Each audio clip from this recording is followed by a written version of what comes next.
This Wednesday, don't miss the thrilling season finale of the groundbreaking Star Wars series. Go attack! Everything has led to this.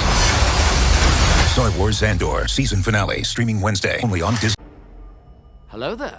This is where the fun begins. Hey there guys, Unofficial Star Wars here. Hope you're all doing well and welcome to our Andor episode 12 preview video here. We're going to be recapping the previous episode, episode 11 from last week's episode here, whilst also taking a look going into the future here and different plot things that we could see here with the upcoming episode. While also taking a look at some major things that I also think that are kind of crucial for wrapping up this overall season 1 here of the show, as episode 12 is going to be the season 1 finale until we get season 2, which is something that is confirmed and currently in the works, as we're going to go into production with that any day now here. According to Tony Gilroy here, it's going to begin filming in the UK. Aside from all that, we're going to be going ahead. Let's hop right on into it, taking a read from inverse.com and their article. I'll have their article linked in the description down below for you guys to check out there as well. Parting will surely be sweet sorrow, as the last episode of Andor of season 1 arrives this week for what's sure to be a rebellious affair until the Star Wars show returns for season 2.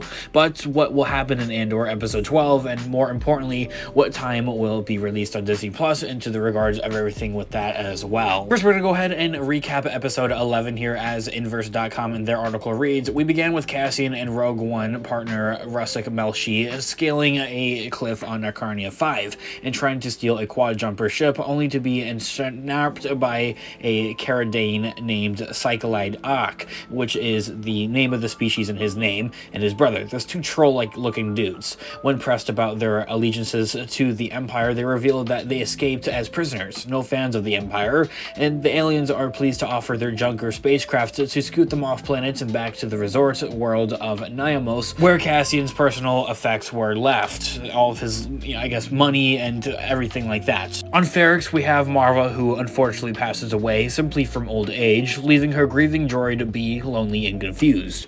Dead Romero at the ISB orders the funeral to be a restricted affair, one where the wholeheartedly hopes to capture Cassian, as it's going to be surely very locked down and have high Imperial presence there, as they're all in search of Cassian, and then expecting him to show up there as well so they can capture him. Vel and heard of Marva's demise and visited Mon Mothma on Coruscant to tell her of her plans, but it remains unclear if she's still trying to take out Cassian per Luthen's orders or not. Mon Mothma relates her financing troubles to Vel and admits her being forced to deal with Davos Golden. And then over with Cyril Karn. Cyril got a transmission from a former Pre-Mor colleague, Linus, and who tells him that Marva has passed away and that might attract Cassian's return to Ferrix.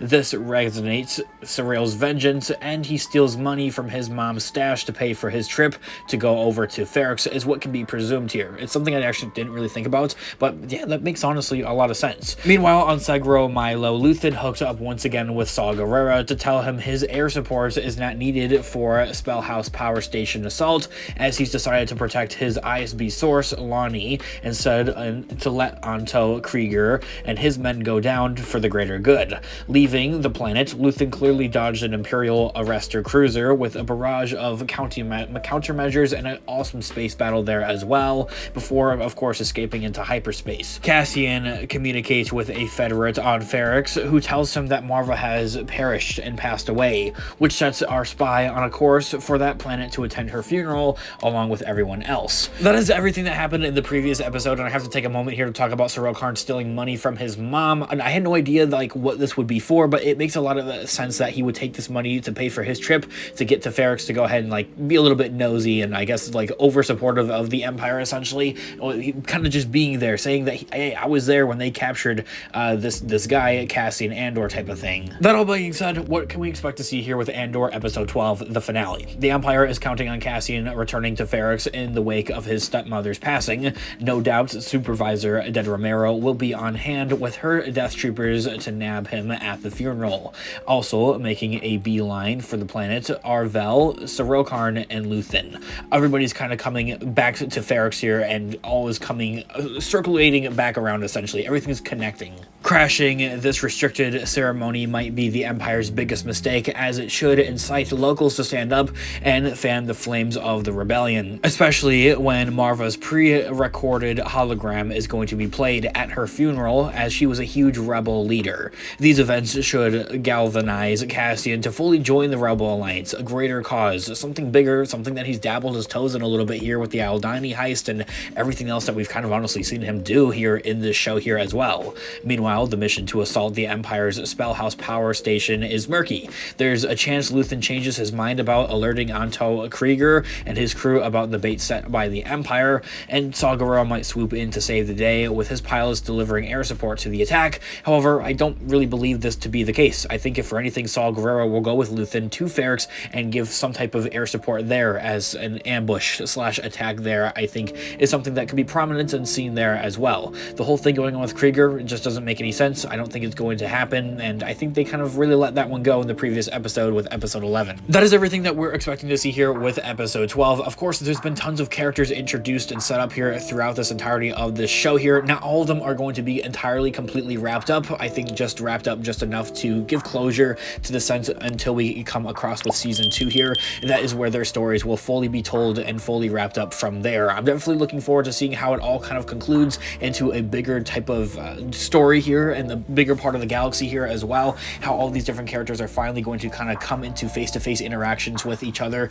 here as well, something I'm definitely looking forward to seeing as well. I'd love to hear you guys what all think in the comment section down below. What are you looking forward to hear most with the Andor finale of season 1? I'd love to hear you guys all think in the comment section down below some of your thoughts and opinions on initially overall on season 1 here of Andor as a show here. I'd love to hear you guys all think in the comments down below. Of course, this has been Unofficial Star Wars. Thanks so much for watching today's video. I'll catch you guys in the next one. Have a great one, guys, and may the Force be with you as always. Peace out.